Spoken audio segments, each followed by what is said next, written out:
Hi friends, welcome to my not a sewing video.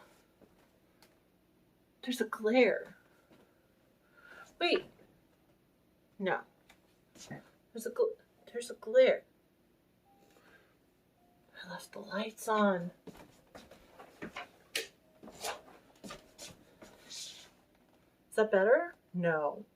Is there still a glare? Is that just my forehead? Does my forehead just naturally glow with a ethereal light?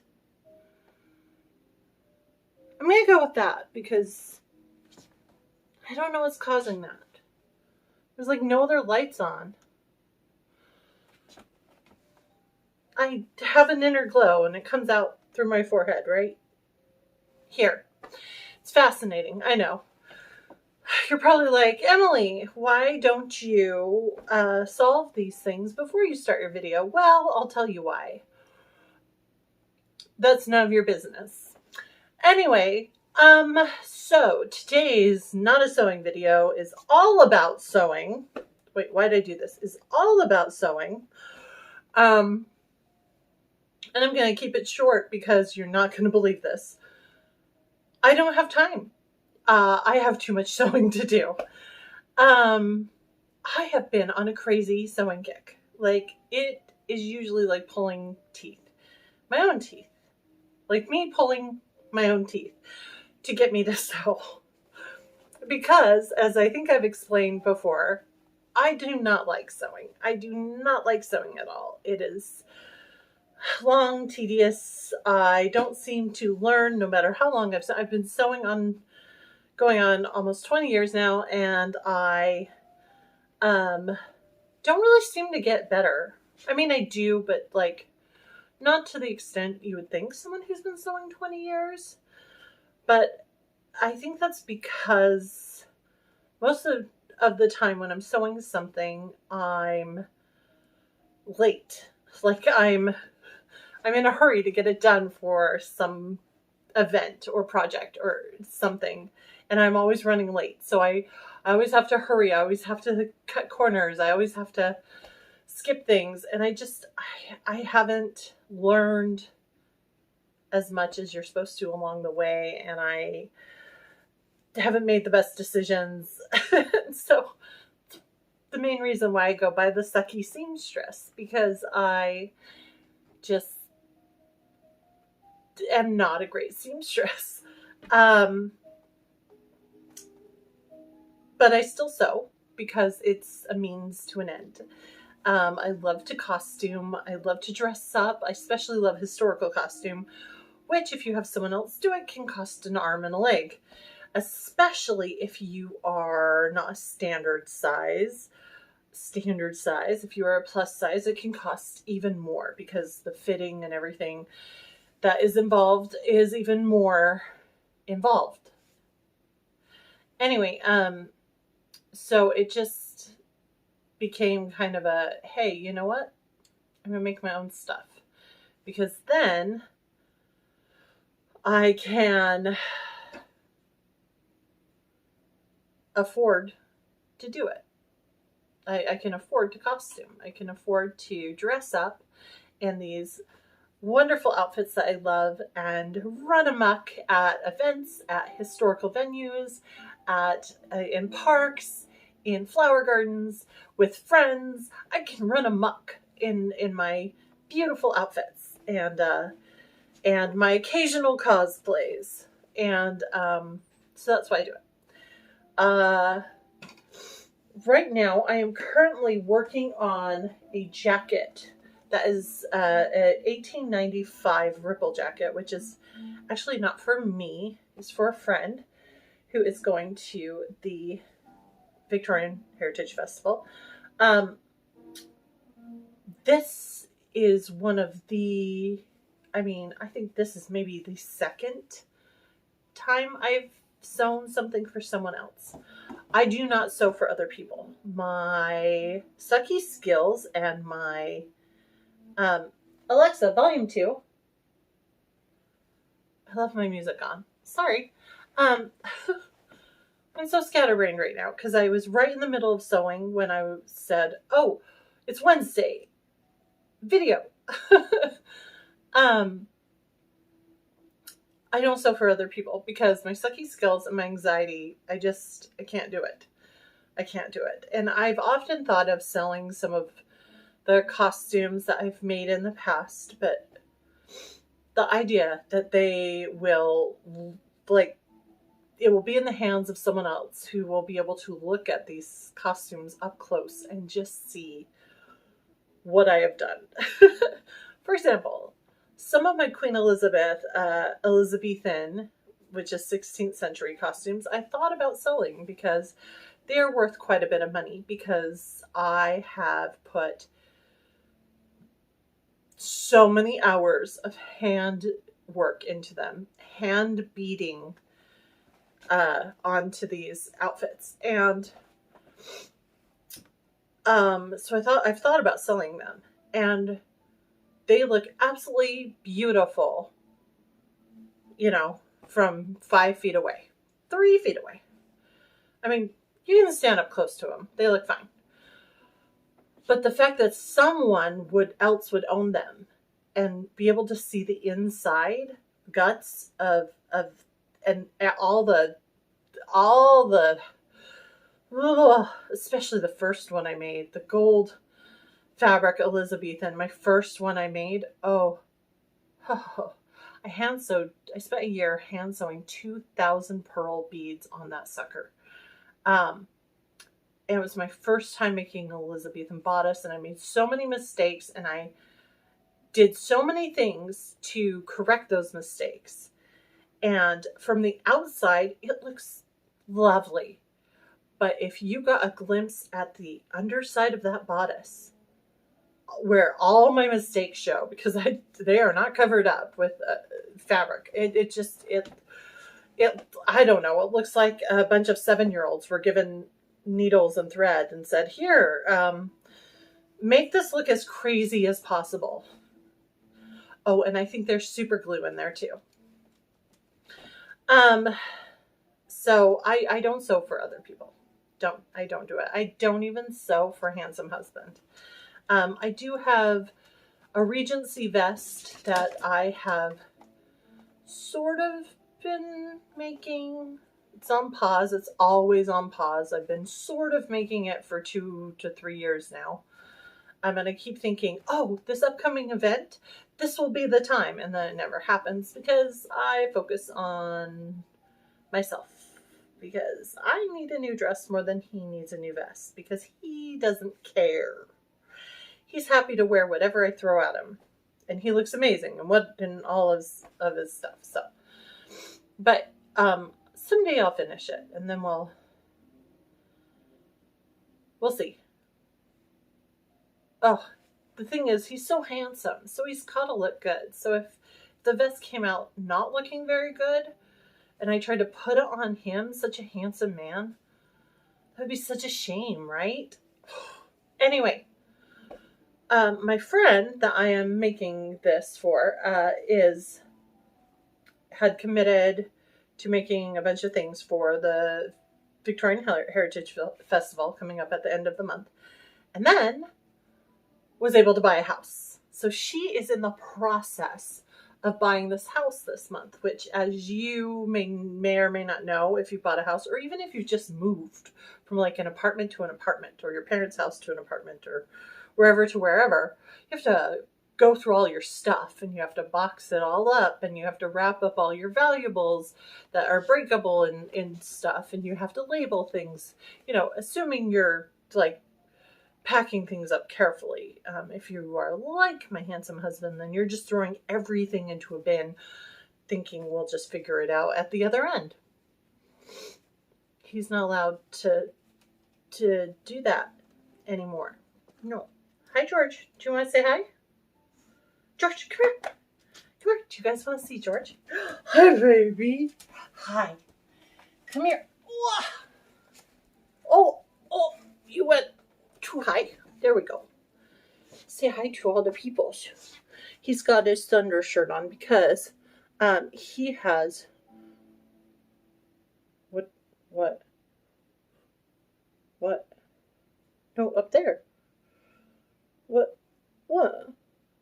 looking at? There's nothing over. Don't freak me out. There's nothing over there. It's dark over there. Don't look over there. Look over here. Or over there.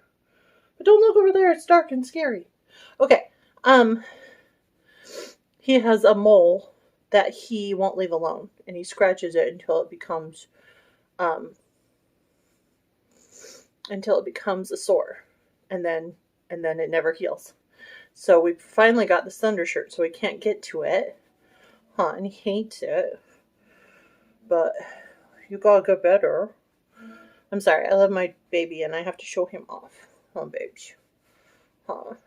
This is my George. Okay, babes. Enough stalling. Gotta finish my video. So, yes. Also, in my video on Sunday, I showed you some lovely... It's around here somewhere. It's way over there. I'm not going over there. Some lovely mint, cream, and floral tapestry fabric that I was going to make into a walking outfit. Well, the way the pieces have been cut out is a mystery. I thought I had used the truly Victorian walking skirt pattern when I had originally cut these pieces out a couple years ago. As I started sewing them together, I realized, no, that's not the pattern I'd used. I'd used something else.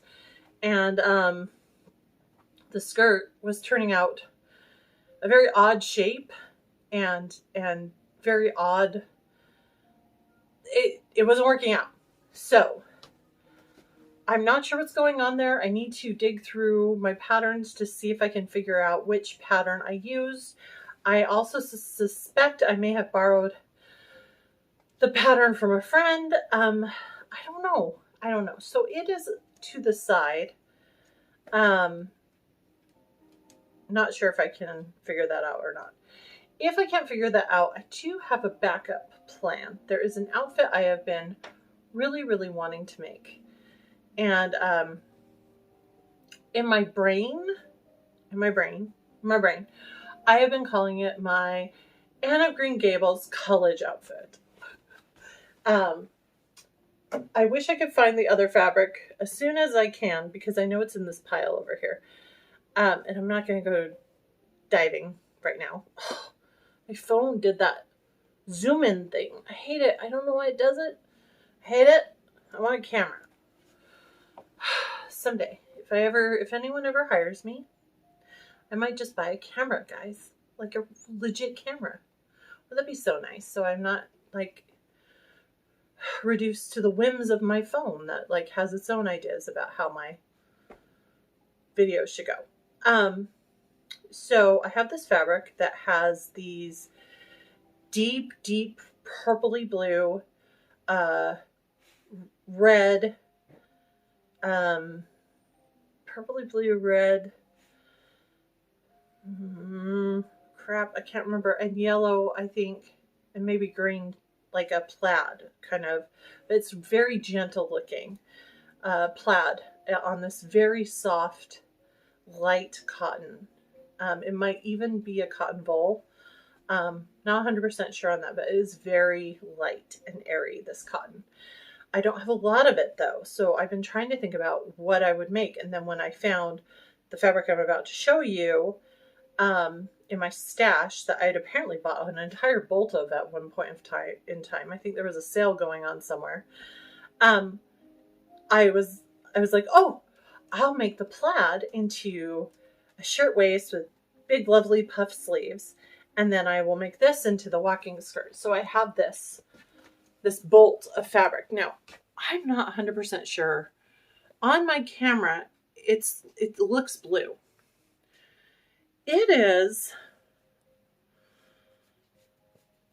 I tried Googling what color is blue purple and came up with a couple of different responses that just didn't sound right. Like violet was one of them. And I was like, violet?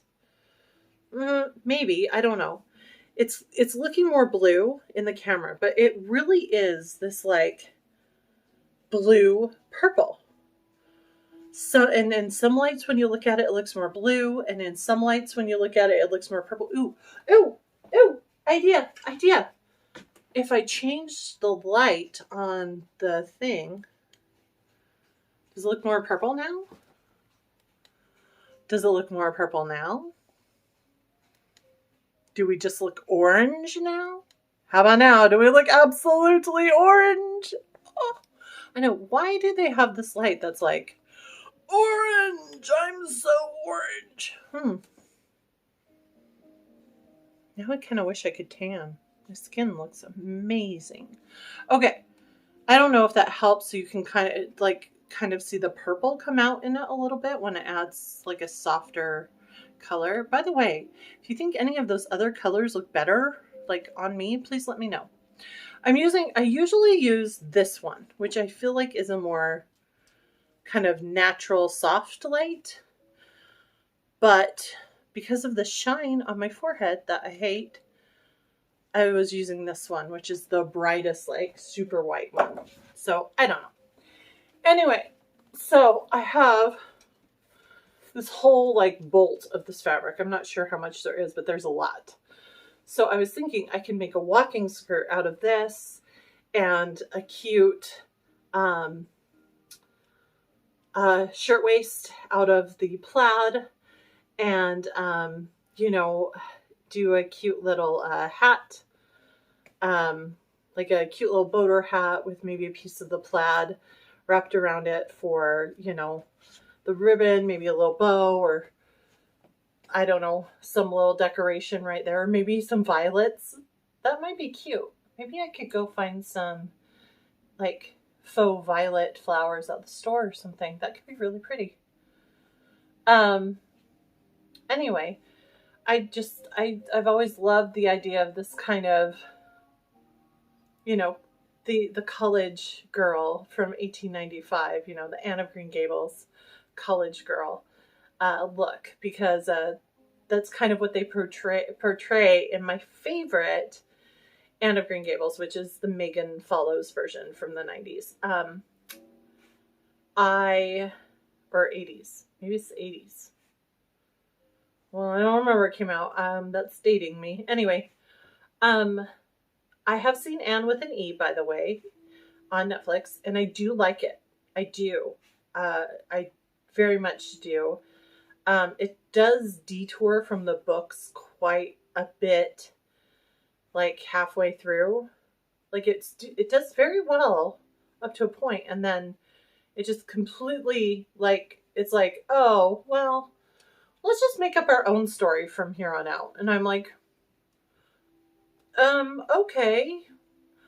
But I like the story they make up. So I just kind of pretend that the first half is Anne of Green Gables and the second half is a similar girl having different adventures. And I do really like it, but the Megan Follows version will always have my heart. And someday I want to go out there. A group of historical costumers went out, I don't know if it was a year ago or 2 years ago, to Prince Edward Island on a big costuming retreat. And that's always been a dream of mine. Me and my sister have talked about going out, driving out there, driving up through Maine and up the coast and everything, and then driving up to Prince Edward Island, but she's not really into costuming, so I would definitely need to find some costuming friends who are willing to be the Diana to my Anne. And I have my own Gilbert, but I don't know if he'll want to come. As much as I'd love to have him come and to take pictures with my Gilbert and I love him so much. I try very hard to not insist that handsome hubby come to everything with me, because he is so sweet and so kind that he will come to everything with me if I insist on it. If I beg him, if I ask. I don't insist, but if I say, oh, I just would so love it if you'd come and blah, blah, blah, and he'll come. But, which, I realize puts him like head and shoulders above a lot of husbands out there. I know I've been married previously, and yeah. Anyway, but I know that it's not really his thing, the dressing up and the going to events and stuff. So I try to pick and choose.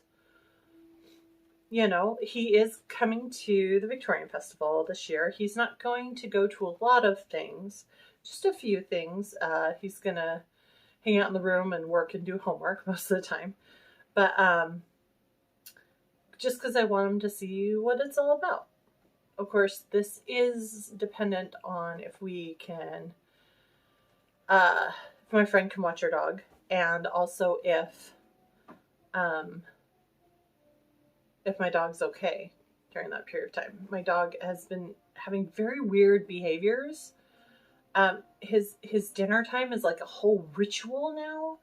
I mean, trying to explain how to like feed him, it feels like it will take an hour. Anyway, okay. I'm done.